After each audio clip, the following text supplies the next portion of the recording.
तो नमस्कार दोस्तों, एक बार फिर से स्वागत है आपका हमारे YouTube चैनल मैकेनिकल बॉयज 2.0 पे। कल हमने पढ़ा था लोअर पेयर और हायर पेयर के बारे में। तो लोअर पेयर और हायर पेयर में हमने लोअर पेयर को फिर सब कैटेगराइज करके 6 पार्ट में उसको बताया था कि इसका फिर इतने टाइप के इसमें आते हैं। एक और क्वेश्चन बच्चों के मन में बहुत बड़ा कंफ्यूजन आता है। लोअर पेयर में कल मैंने बताया था, लोअर पेयर में कि यहां पे सरफेस कांटेक्ट होता है और जो हायर पेयर है, हायर पेयर में लाइन कांटेक्ट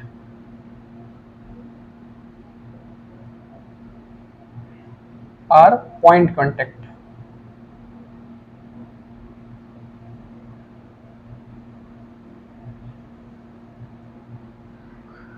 लाइन कांटेक्ट होता है या तो पॉइंट कांटेक्ट होता है। तो जितने एग्जांपल कल मैंने बताए थे, रिवोल्यूट, सिलेंड्रिकल, फ्लैट, प्रिज्म और दो और थे, नाम भूल गया, उसमें होते हैं लोअर पेयर। उसमें आप देखेंगे कि हेलिकल, तो वो 6 में जो होता है वो सब में सरफेस कांटेक्ट आप देखेंगे। रिवोल्यूट देख लीजिए, रिवोल्यूट के बाद प्रिज्मेटिक, उसके बाद हेलिकल हो गया, सिलेंड्रिकल हो गया, स्फीयर हो गया या फ्लैट। 6 में आप देखेंगे तो वो उसका जो फिगर कल मैंने एक एक करके एक्सप्लेन किया था, उसमें आप देखेंगे कि सब में सरफेस कांटेक्ट आता है। और हायर पेयर का एग्जांपल देख लीजिए, कैम एंड फॉलोअर। जैसे कैम एंड फॉलोअर, यहाँ पे पॉइंट कांटेक्ट होता है। या कोई बॉल जो है, फुटबॉल जो है, वो रोड पे लुढ़क रही है, तो उसमें भी यहाँ पे आप देखेंगे तो एक पॉइंट कांटेक्ट ही आता है। या तो अगर पॉइंट को कंटिन्यू कर देंगे तो वो क्या बन जाता है, लाइन।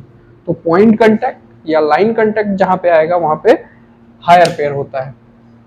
अभी एक बहुत ही मजेदार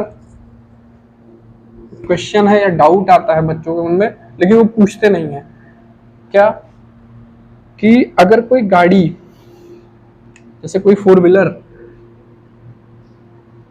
रोड पे चलती है तो उसको सरफेस कांटेक्ट में बोलते हैं। अगर कार का अगर टायर जो है वो मूव करता है रोड पे तो उसको बोलते हैं सरफेस कांटेक्ट,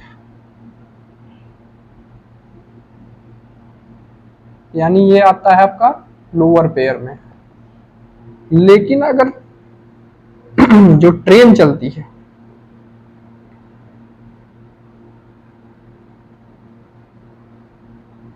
ट्रेन के जो व्हील्स होते हैं वो जब ट्रैक पे चलते हैं तो वहां आता है पॉइंट कांटेक्ट,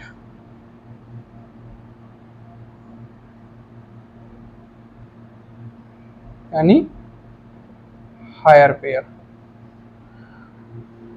अब मजेदार डाउट ये हो गया कि जब कार चल रही है रोड पे तो सरफेस कांटेक्ट है, ट्रेन चल रही है ट्रैक पे तो लोअर हायर पेयर कैसे हो गया, पॉइंट कांटेक्ट कैसे हो गया। इसके पीछे एक बहुत बड़ा स्टोरी है, बहुत बड़ी एक ट्रिक है, उसको आपको समझना पड़ेगा। क्या होता है, एक आपने नाम सुना होगा डिफरेंशियल गियर का। इसको मैं एक्सप्लेन कर रहा हूं अभी, ऐसा क्यों होता है। तो थोड़ा सा इसको रब कर देते हैं।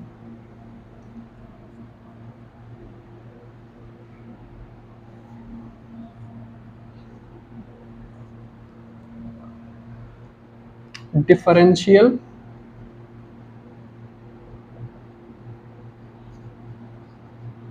ये अपने आप में बहुत बड़ी खोज बोल सकते हैं। इसमें क्या था, डिफरेंशियल गियर मतलब सपोज जैसे आपने ट्रक के पीछे देखा होगा कभी कि जो व्हील्स होते हैं, 2 व्हील्स को कनेक्ट करता है एक्सल,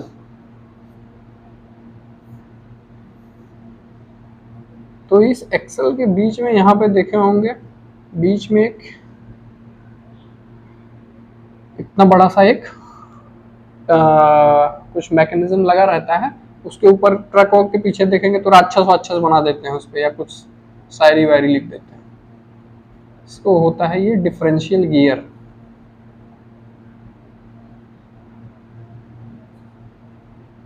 इसका काम क्या है?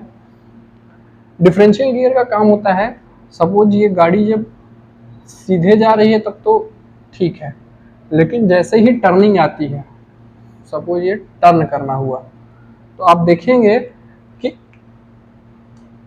अंदर वाला जो व्हील है, ये वाला जो व्हील है, इसको कम डिस्टेंस ट्रेवल करना पड़ता है। अगर यहां से हम रेडियस ले लें तो ये रेडियस देख लीजिए और ये रेडियस देख लीजिए, R1 ये हो गया R2। तो R2 जो है वो ग्रेटर है R1 से, यानी ये जो डिस्टेंस ट्रेवल करेगा, इसका मतलब डिस्टेंस क्या होगा, इसका सरकमफेरेंस मतलब परिधि। तो 2 पाई R2 is also greater than 2 pi R1। अब होता क्या है कि ये डिस्टेंस ज्यादा है इससे, मतलब इस वाले व्हील को, सपोज ये A व्हील है, ये B व्हील है, तो A और B व्हील को जब गाड़ी टर्न करेगी तो सेम टाइम में इसको कम डिस्टेंस चलना है, इसको ज्यादा डिस्टेंस चलना है, ठीक, क्योंकि टर्निंग है। इसका सरकमफेरेंस ज्यादा हो गया, इसका परिधि कम हो गया, ज्यादा हो गया, इसका कम हो गया। तो जब गाड़ी घूमेगी तो इसका डिस्टेंस कम ट्रेवल करना है, इसको ज्यादा करना है। तो ये डिफरेंशियल गियर करता क्या है, इसकी स्पीड को उस हिसाब से करता है कि इसकी स्पीड ऑटोमेटिकली कम कर देता है और इसकी स्पीड बढ़ा देता है। तो जितना स्पीड इसको चाहिए, जितना एंगल ऑफ टर्न होता है, जितना ज्यादा आप स्टीयरिंग घुमाएंगे, जितना शार्प टर्न करेंगे, उतना ज्यादा इसके बीच में जितना डिफरेंस क्रिएट करना होता है वो अपने आप क्रिएट कर देता है। तो इस हिसाब से आप सोच सकते हैं, सपोज आपने हल्का सा स्टीयरिंग काटा तो ये हल्का सा बनाएगा, हल्का सा इसकी स्पीड बढ़ा देगा, इसका करेगा। ज्यादा शार्प टर्न लिया तो इसकी स्पीड ज्यादा और ज्यादा बढ़ा देगा इसकी अपेक्षा। तो ये अपने आप में मैनेज करता है। इसके अंदर जनरली क्या होता है, ईपी साइक्लिक गियर ट्रेन लगी रहती है। ईपी साइक्लिक गियर ट्रेन, ये हम जब गियर ट्रेन वाला चैप्टर पढ़ेंगे तो उसमें कवर करेंगे। गियर ट्रेन मतलब गियर का बहुत सारा समूह रहता है उसके अंदर, जो कि ये चीजें कंट्रोल करता है। ये बहुत यूनिक इन्वेंशन था उस टाइम, क्योंकि अगर ऐसा नहीं होगा तो आप गाड़ी टर्न करेंगे तो ये वाला व्हील तो घूम जाएगा, ये वाला क्या करेगा, स्किड करते हुए जाएगा, तो आपका ये वाला टायर बहुत जल्दी खराब हो जाएगा। अगर आप इस साइड मूव करते हैं गाड़ी को, अगर इधर मूव करते हैं फिर वही आ जाएगा R1 R2। तो ये क्या करेगा, अभी इसकी स्पीड को बढ़ा देगा, इसकी स्पीड को कम कर देगा। तो वो जो ट्रक के पीछे वो राक्षस बना हुआ वो रहता है मैकेनिज्म, वो उसी को बोलते हैं डिफरेंशियल गियर ट्रेन, जिसपे लिखा रहता है देखो मगर प्यार से। तो अभी हम, लेकिन अब मैं एक्सप्लेन कर रहा था कि सरफेस कांटेक्ट क्यों आता है, उसके पीछे मैंने ये डिफरेंशियल गियर बताया। लेकिन जब आप ट्रेन में देखेंगे, ट्रेन के एक्सल्स को देखेंगे,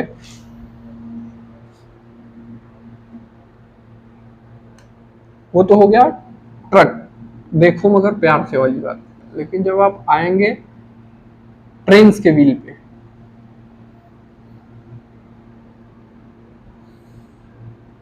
ये है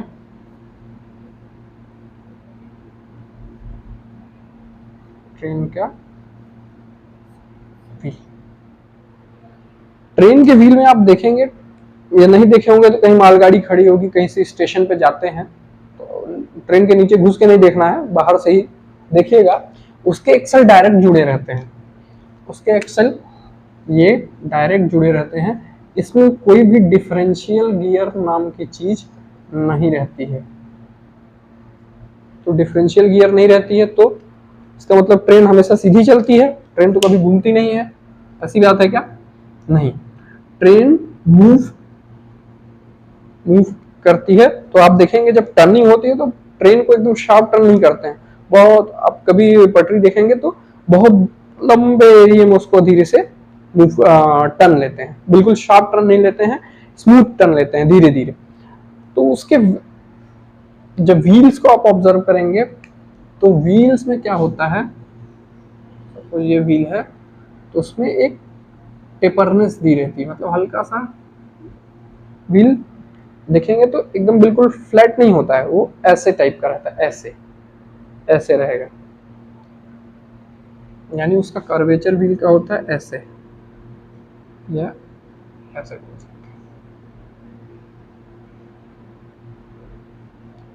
और यहां हो जाती है पटरी, पटरी पे भी बिल्कुल फ्लैटनेस नहीं रहती, पटरी पे कभी आप हाथ लगा के देखेंगे तो उभार उसमें भी ये इस टाइप का रहता है। अगर हम उसका क्रॉस सेक्शन व्यू देखें तो इस टाइप का पटरी पे व्यू दिखता है। अभी जब ट्रेन चलती है, जब उसको टर्न लेता है तो वो पूरा पटरी से चिपक के नहीं चलता है उसका पहिया एक पॉइंट पे रहता है। सपोज ये अगर थोड़ा सा क्लियर पिक्चर बनाना पड़ेगा,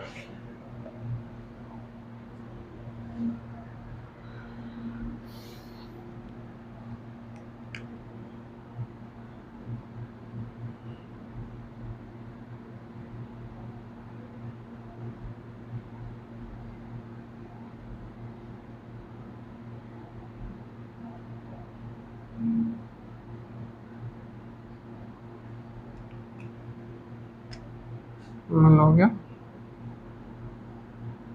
ट्रैक, ये ऐसे टाइप का है।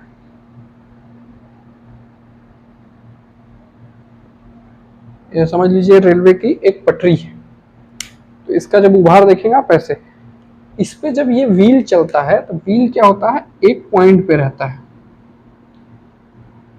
इसका जो कांटेक्ट है एक पॉइंट पे ही रहता है। तो जब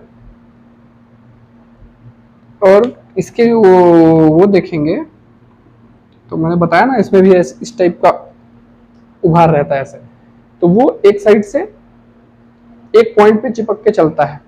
अब जैसे ही ट्रेन एक साइड मूव करेगी तो वो क्या होता है, मूव नहीं, जब टर्न करेगी तो जैसे ही ट्रेन इस साइड का ट्रेन टर्न करती है तो उसका व्हील सेंट्रीफ्यूगल फोर्स के कारण बाहर की तरफ उसको एक फोर्स फील होता है ट्रेन को, तो वो एक साइड की तरफ भागती है।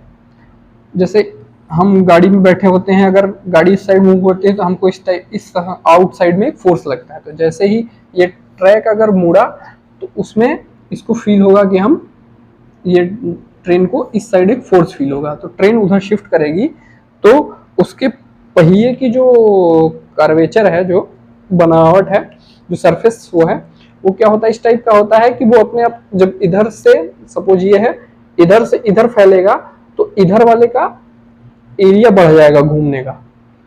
तो आउटसाइड वाला जो जैसे ये दो पटरी हो गई, तो अगर इधर घूम रही है इस side left turn right turn ले रही है, तो राइट टर्न ले रही है तो इस वाले व्हील पे जो है वो उधर खिसकेगा तो उसका सरफेस एरिया बढ़ जाएगा, उसका जो सर्कमफेरेंस है वो बढ़ जाएगा, तो उसको ज्यादा डिस्टेंस ट्रेवल करना पड़ेगा। और इधर वाला जो रहता है उसका कम हो जाएगा क्योंकि उसका सरफेस इस टाइप का है। तो जैसे ही ट्रेन उधर जाएगी तो इधर वाले ये इस साइड व्हील का ये वाला हिस्सा पटरी पे आ जाएगा, तो इसका देखिए एरिया कम हो गया। और जब उधर वाले का देखेंगे तो उधर वाले का बढ़ जाएगा ये वाला। तो यहाँ पर डिफरेंशियल गियर जो है वो नहीं लगा होता एक्सेल में, उसको हम क्या है व्हील के सरफेस के हिसाब से हम एडजस्ट बना के उसको एडजस्ट कर दिए हैं कि उसमें हमको डिफरेंशियल गियर न लगाना पड़े। इसीलिए जब ट्रेन चलती है तो वो एक पॉइंट कांटेक्ट रहता है ट्रैक और व्हील के बीच में, तो वो जिस हिसाब से जब टर्न होती है तो इधर उधर, इसलिए इसको लोअर पेयर में, इसलिए इसको हम हायर पेयर में रखते हैं। क्योंकि इसमें डिफरेंशियल गियर नहीं होता है, तो हम ट्रैक में एक टेपरनेस प्रोवाइड करते हैं और उसी के अगेंस्ट में व्हील में भी टेपरनेस प्रोवाइड करके एक पॉइंट कांटेक्ट पे उसको रखते हैं, और पॉइंट कांटेक्ट से जब वो ट्रेन एक टर्न लेती है तो उस पर सेंट्रीपिटल फोर्स ही लगता है कि फ्यूगल, दोनों में कंफ्यूजन है थोड़ा सा, तो वो एक साइड शिफ्ट होती है। जैसे इधर टर्न करेगी तो उसको आउटसाइड एक फोर्स फील होगा जिससे वो उधर जाएगी, तो सरफेस एरिया जो व्हील है, व्हील का सरकमफेरेंस बढ़ जाता है क्योंकि उसका कर्वेचर ही ऐसा रहता है। उसके कारण हम बोलते हैं ये लोअर पेयर है, वो हायर पेयर है। अब बात करेंगे हम हायर पेयर लोअर पेयर हमने पढ़ा क्यों, और एक और है, एक हायर पेयर में one higher pair is equal to two lower pair.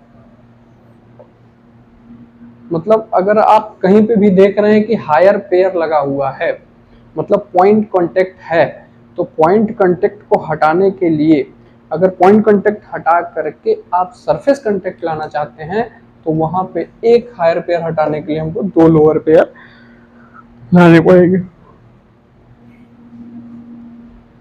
Sorry, एक हायर पेयर हटाने के लिए दो लोअर पेयर, मतलब एक हायर पेयर को अगर रिमूव करना है तो दो लोअर पेयर लाने होंगे। ठीक, अब आप लोगों को समझ में आ गया होगा, ये मेजर प्रॉब्लम था। और कैम एंड फॉलोअर में हमारा हायर पेयर रहता है। फुटबॉल जो रोल होती है उसमें भी पॉइंट कांटेक्ट है, लाइन कांटेक्ट है, वो भी हायर पेयर में आता है। कैम फॉलोअर की हो गया, ट्रेन जो उस पर चलती है वो भी हायर पेयर में आता है, वो मैंने एक्सप्लेन कर दिया क्यों होता है। अब हम नेक्स्ट बात करेंगे डिग्री ऑफ फ्रीडम या मोबिलिटी, यानी फ्रीडम मतलब स्वतंत्रता, डिग्री मतलब कितने पोजीशंस में वो मूव कर सकता है। ठीक, तो इसको आप नोट करिए, तक मैं थोड़ा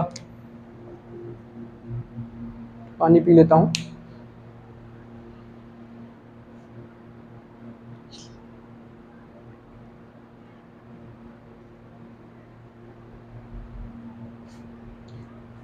हाँ तो दोस्तों, हमने हेडिंग डाला था डिग्री ऑफ फ्रीडम।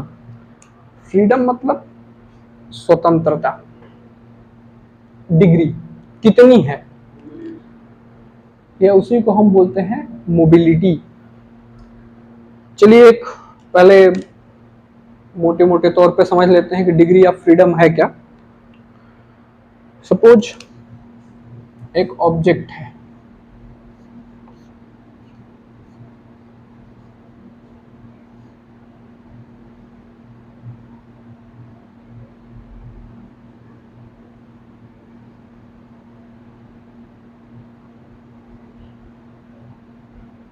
ठीक, ये कोई सॉलिड ऑब्जेक्ट एक क्यूब है, इसको हमने, अभी इसको समझिएगा, ये 3D व्यू है, कहीं यहाँ पे एक क्यूब रखी हुई है। डिग्री ऑफ फ्रीडम का मतलब है कि ये किधर किधर जा सकती है, कहाँ, कितने डायरेक्शन है इसके मूविंग के।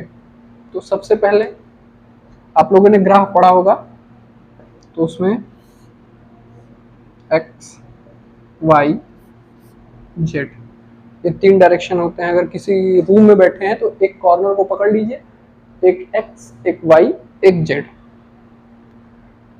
अब बात करते हैं इस पे, ये क्यूब, ये सपोज ये क्यूब है, तो ये कहाँ कहाँ जा सकता है, तो ये एक्स डायरेक्शन में जा सकता है, उधर हो या इधर हो, ये तो एक्स ही डायरेक्शन हुआ ना, ये पॉजिटिव हुई नेगेटिव। सेकंड कहाँ जा सकता है, वाई डायरेक्शन में, ये वाई प्लस, ये वाई माइनस। थर्ड कहाँ जा सकता है, जेड एक्सिस। जेड एक्सिस मैं बोर्ड पे नहीं दिखा सकता, तो इसलिए डैश डैश करके दिखा दे रहा हूं। जेड।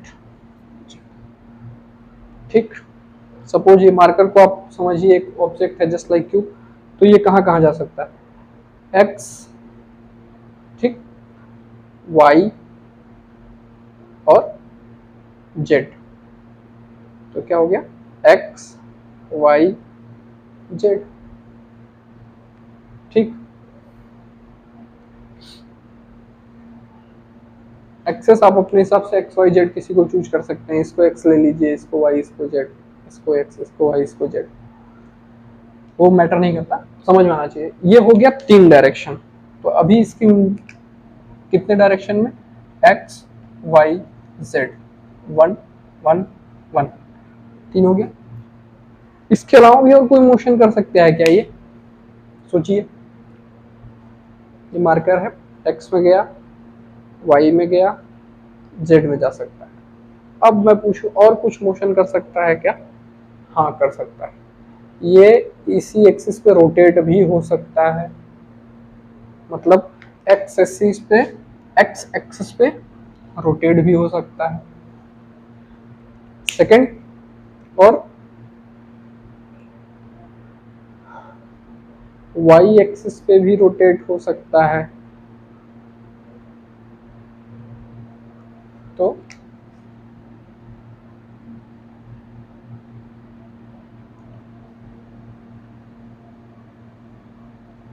वाई एक्सिस के अबाउट भी रोटेट हो सकता है। थर्ड, एक्स के अबाउट, वाई के अबाउट, अभी ये हो गया जेड के अबाउट, तो ये जेड के अबाउट भी रोटेट कर सकता है। तो ये तो हो गया सिंगल सिंगल ट्रांसलेशन मोशन, और इसके साथ भी एक, सबके साथ एक एक रोटेशनल मोशन जोड़ दीजिए। तो degree of freedom in space क्या होता है, 6।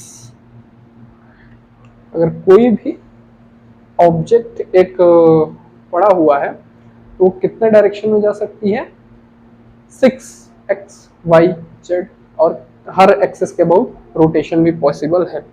तो ये हो गया एक स्पेस में। लेकिन जो हमारा अभी सिलेबस प्रतिबंधित है वो है प्लेनर मैकेनिज्म के लिए, हम स्पेस में नहीं पढ़ेंगे, हम सिर्फ प्लेन में पढ़ेंगे। प्लेन में जेड एक्सिस नहीं रहता, मतलब सिर्फ एक्स और वाई रहेंगे। तो जेड एक्सिस के अगर अबाउट हम हटा दें तो क्या क्या हट जाएगा,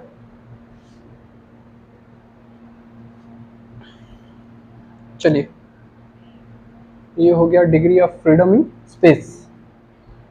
अच्छा चलिए इसको और थोड़ा सा समझ लेते हैं, फिर प्लेनर मोशन में चलता हूं, इसको और डिटेल में थोड़ा समझते हैं।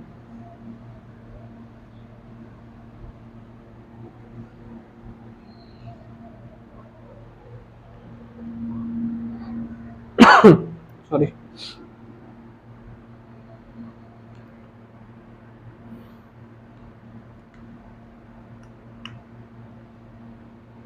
एक चेयर आती है जो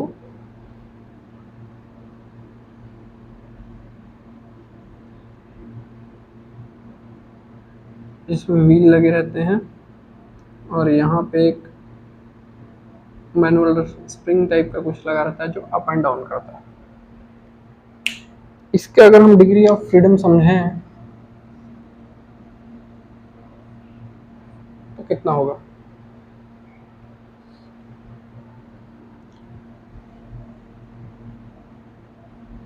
ऊपर डाउन, अप एंड डाउन कर सकती है, हाँ। सेकंड,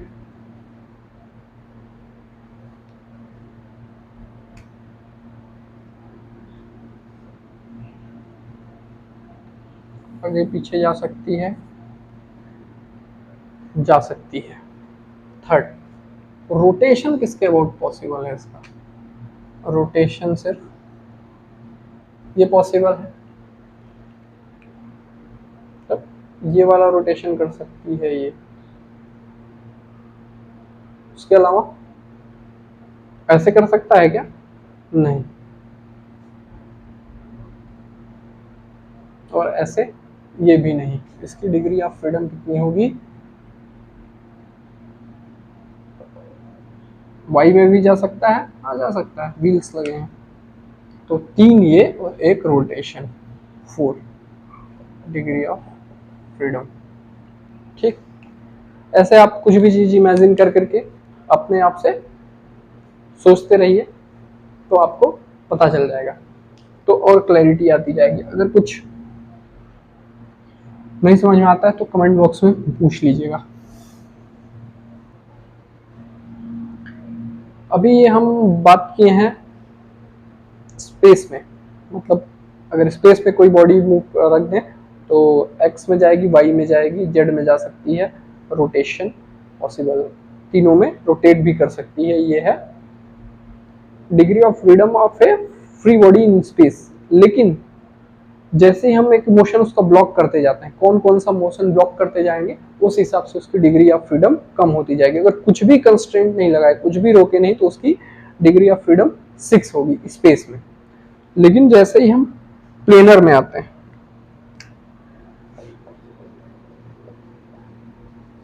प्लेनर मतलब सिर्फ 2 प्लेन की ही बात होगी, प्लेन ऑफ पेपर या plane of table, plane of wall, suppose plane of board.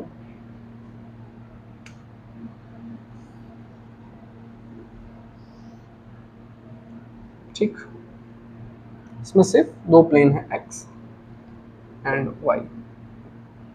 अब मैं बात करूं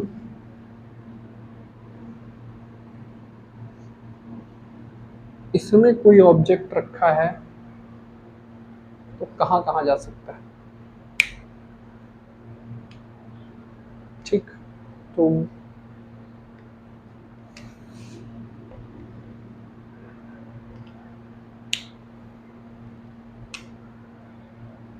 एक्स में जा सकता है,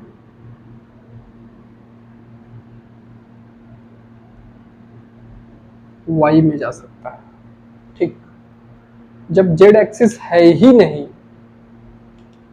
कल्पना ही नहीं है उसकी, तो फिर वो जेड में जाएगा नहीं। क्या ये बोर्ड के बाहर आ सकता है क्या? नहीं, वो बोर्ड के बाहर नहीं आ सकता क्योंकि ये जेड एक्सिस है, ये एक्स ये वाई, बोर्ड के बाहर जेड एक्सिस। तो ये रोटेशन किस में पॉसिबल है, किस डायरेक्शन में मूव करेगा? तो ये सिर्फ इसी प्लेन में ही मूव कर सकता है, सिंगल रोटेशन पॉसिबल, वो भी इसी प्लेन में। तो प्लेनर में degree of freedom of a body कितनी होती है? अगर कोई भी कांस्टेंट ना लगाया जाए, कुछ मैक्सिमम आप लिख सकते हैं, maximum degree of freedom in a plane कितना? 2 ट्रांसलेशन, एक रोटेशन अबाउट द प्लेन, मतलब 2 + 1 = 3।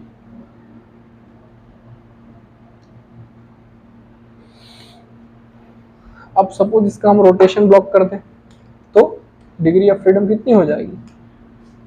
इफ रोटेशन इज ब्लॉक्ड, हम बोले भैया तुम रोटेट नहीं कर सकते, तो क्या होगा? रोटेशन ब्लॉक हो गया तो डिग्री ऑफ फ्रीडम 2। ठीक, तो प्लेनर मैकेनिज्म के लिए maximum degree of freedom 3, space के लिए कितनी है? 6। तो इतना आपको समझ में आ गया होगा।